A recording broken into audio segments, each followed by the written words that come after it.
আমার টাকা নাই, কিন্তু এমন একটা টাকাওয়ালার সাথে মোহাব্বত আছে যে আমার বিপদে সে ঝাঁপাই পড়তে পারে। আমি ডাক্তার না, কিন্তু এমন একটা ডাক্তারের পরিচয় আছে, আমার বিপদে পড়লে ওই ডাক্তারের জায়গা চিনি আমি চলে যেতে পারি। কিন্তু আমাদের কি বুঝাইছে বুঝছেন না? আরো ভাঙ্গে দিব।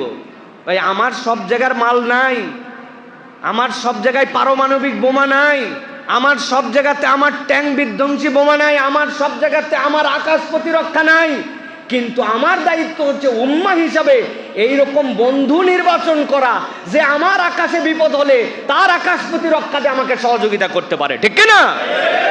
কিন্তু আমরা ওই সম্পর্কে নাই। আমরা সম্পর্ক উন্নয়নে আছে ওয়েস্টে, আমরা সম্পর্ক উন্নয়নে আছে বিভিন্ন জায়গায়, কিন্তু উম্মার সাথে আমার যে সম্পর্ক উন্নয়ন ওই জায়গায় নাই। দুঃখের কথা বললে অনেক বড় কথা বলা হয়।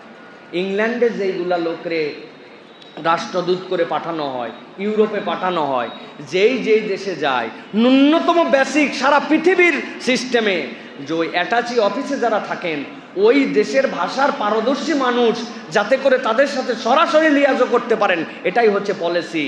ওই শ্রীলঙ্কার রাষ্ট্রদূত যেটা সৌদি আরবে আছে, শ্রীলঙ্কার নন মুসলিম বুদ্ধিস্ট কান্ট্রি, সে যে আরবি বলতে পারে, লিখতে পারে, যে কোনো এজেন্ডাতে যেভাবে আরবদের মতো করে অ্যাপ্রোচ করতে পারে, শ্রীলঙ্কারটার যোগ্যতা আছে। আপনি শুনলে অবাক হয়ে যাবেন।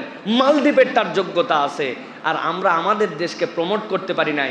আমরা মুসলিম কান্ট্রি, মধ্যপ্রাচ্যে এমন অথর্ব অথর্ব আমাদের লোক পাঠানো হয়, উনি প্রথমে বাংলায় বলে, একজন ওটা ইংরেজি করে, ওই ইংরেজি আরবি হয়। বুঝতে পারছেন তো কি পরিমাণ বেইজ্জতের লেভেলে যায় ওইটা।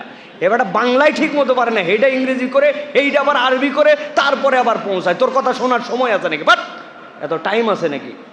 তা আপনি ওই জায়গায় যোগ্য মানুষকে প্রমোট করতে পারেন না। এই দেশে এরকম অনেক ডিপ্লোম্যাটিক লেভেলের আলেম আছেন, আপনি তাদের টিম করে যাচাই বাছাই করে যোগ্যতাকে নতুন করে নির্ধারণ করে মধ্যপ্রাচ্যের দেশগুলোতে আপনি পাঠাতেন। তাদের সাথে সম্পর্ক উন্নয়ন কেমনে হবে, আমাদের কর্মী বান্ধব কেমনে করা যাবে। ইন্ডিয়ার মতো এরকম দেশ লাখ লাখ শ্রমিক দিয়ে মিলিয়ন মিলিয়ন টাকা কামাই করে নিয়ে যায়, মুসলমানদেরকে পছন্দ করে না, ইসলামকে পছন্দ করে না, জারর রাষ্ট্রকে সমর্থন করে, তারা মধ্যপ্রাচ্যের টাকা কামাই করে নিয়ে যায়, আর আমার বাংলাদেশের শ্রমিকদেরকে ওখানে বিদায় করে দেয়। এইগুলো সব আমাদের ডিপ্লোমেসির অথর্বতা, ঠিক কিনা? অথর্বতা। কোনো আলেমকে কোনোদিন ওখানে যুক্ত করা হয় না। এরকম পদ্মা সেতু মদ্দা সেতু এগুলো তাদেরকে বুঝ দিতে পারলে এইগুলো ডোনেশন হিসাবে দিয়ে দিবে, ডোনেশন হিসেবে দিয়ে দিবে। ওদেরকে শুধু বুঝাতে হয় আমরা নিয়ে নিছি অমুক ফরেন অফিসার তুমুকে সেনাবাহিনীর থেকে বার হয়েছে, বিরাট ব্রিগেডিয়ার, মানলাম ভাই, কিন্তু আপনি কথাবার্তা ডিপ্লোমেসিতে জিরো, আপনার কোনো যোগ্যতাই নেই আপনার। সুতরাং এই বিষয়গুলি আমাদেরকে মনোযোগের সাথে ডিল করতে হবে প্রিয় ভাইরা। কি জন্য বললাম যে মুসলিম উম্মার দুঃখ কষ্টে আপনার কন্ট্রিবিউশন লাগবে, মানসিক হলেও আপনার জন্য লাগবে। আপনি মন থেকে এটাকে গ্রহণ করেছেন, সাপোর্ট করেছেন, এইটুকু হলেও আপনার জন্য লাগবে প্রিয় ভাইয়েরা। গীবত, অপবাদ ও ফিতনা থেকে বিরত থাকা। কি বলেছি?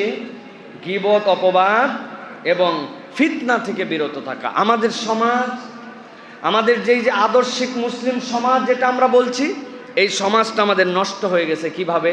কেননা আমরা আমাদের সমাজের মধ্যে এমন কতকগুলো অপমানজনক কাজ একজন আরেকজনের সাথে করি, সম্পর্ক তো বাড়েই না, বরং সম্পর্কটা আমাদের আরো নষ্ট হয়ে যায়, সম্পর্ক নষ্ট হয়।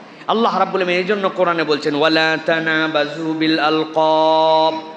ন্যূনতম দায়িত্ব যে একজন আরেকজনকে কখনো বাজে লকবেও তোমরা ডাকতে পারবা না। আপনি চিন্তা করছেন কি পরিমাণ সোশ্যাল ইনফ্লুয়েন্স আমাকে কোরআন এখান থেকে দিচ্ছে, যে তুমি কাউকে একজন বাজে নামে, কটু নামে ডাকতেছো, তার সামাজিক অবস্থান যাই হোক না কেন, তুমি তার ব্যক্তিত্বের প্রতি আঘাত করতেছো।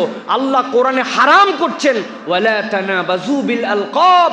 তুমি এরকম বিকৃত নামে, অন্য কোনো নামে, তাকে ইঙ্গিতপূর্ণ ইশারায় তাকে সম্বোধন পর্যন্ত তুমি করতে পারবে না। সুবহানাল্লাহ বিহামদি। আপনি সমাজকে পরিবর্তন করতে চান, আপনি একটা সুন্দর সমাজে নিজেদের দেশকে রূপান্তর করতে চান, কিন্তু ইসলামের এই ম্যানার যদি আপনি না নেন, আপনি পরিচয় দিচ্ছেন যে আমি মুসলিম, আমি মুমিন, আল্লাহর কাছে হতে পারেন নাই। ওইটা আপনার আইডি কার্ডের মধ্যে খালি আপনি মুসলিম, আপনি আল্লাহর কাছে মুসলিম হিসাবে, মুমিন হিসাবে নিজেকে উপস্থাপন করতে পারেন নাই। এইটা আমাদের নিচে থেকে উপর পর্যন্ত এই সম্মানের জায়গাটা আমাদের তৈরি করতে হবে প্রিয় ভাইয়েরা।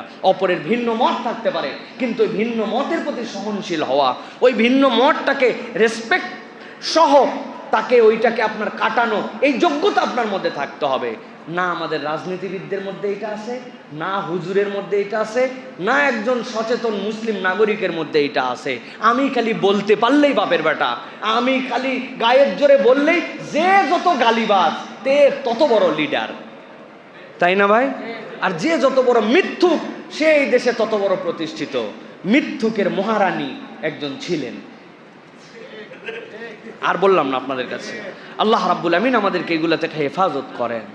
কারণ প্রুফড, যেই কথা প্রুফড সেই কথা আপনার মানুষকে, নাগরিককে সতর্ক করার জন্য বলতে আপনার কোনো সমস্যা নাই। কেন? ওটা প্রুফড মিথ্যা কথা, এটা মানুষের মধ্যে ব্যাপক প্রভাব ফেলে, ব্যাপক প্রভাব ফেলে, মানুষের সব ক্যারেক্টার নষ্ট করে দেয়। কেননা আল্লাহ বলছেন নবীকে বলার জন্য, আল কিযবু উম্মুজ যুনুব, সকল পাপ শুরু হয় মিথ্যা দিয়া। কি দিয়া? এই জন্য আমি বলি সব সময়, 3টা অন্তরের গুনাহ আর 3টা মুখের গুনাহ, এখান থেকে বাঁচতে হবে আপনাকে। পারবেন? বলিই নাই তো এখন, কেমনে পারবেন? 3টা অন্তরের গুনাহ। কয়টা? কথা বলতে হবে। মুখের গুনাহ, এখান থেকে আপনাকে বাঁচতে হবে। অন্তরের 1 নম্বর গুনাহ হাসাদ, হিংসা। কি বলেছি? 2 নম্বর রিয়া, লোক দেখানো। কি বলেছি? লোক দেখানো। 3 নম্বর অহংকার। হাসাদ, রিয়া, অহংকার। হাসাদ, রিয়া, অহংকার, এই 3টা অন্তরের গুনাহ। আমি যা, আমার তুলনায় উনি কিছু না, এই যে আপনার মধ্যে অহংকার, এটা আপনার পতনের সূচনা। কিসের সূচনা? পতনের সূচনা। এই 3টা অন্তরের গুনাহ বাদ দিতে হবে। আর মুখের গুনাহ 3টা কি? মুখের গুনার 1 নম্বর হচ্ছে মিথ্যা, 2 নম্বর হচ্ছে গীবাত, আর 3 নম্বর হচ্ছে গালি। কি বলেছি? 1 নম্বর, 2 নম্বর, 3 নম্বর। 1 নম্বর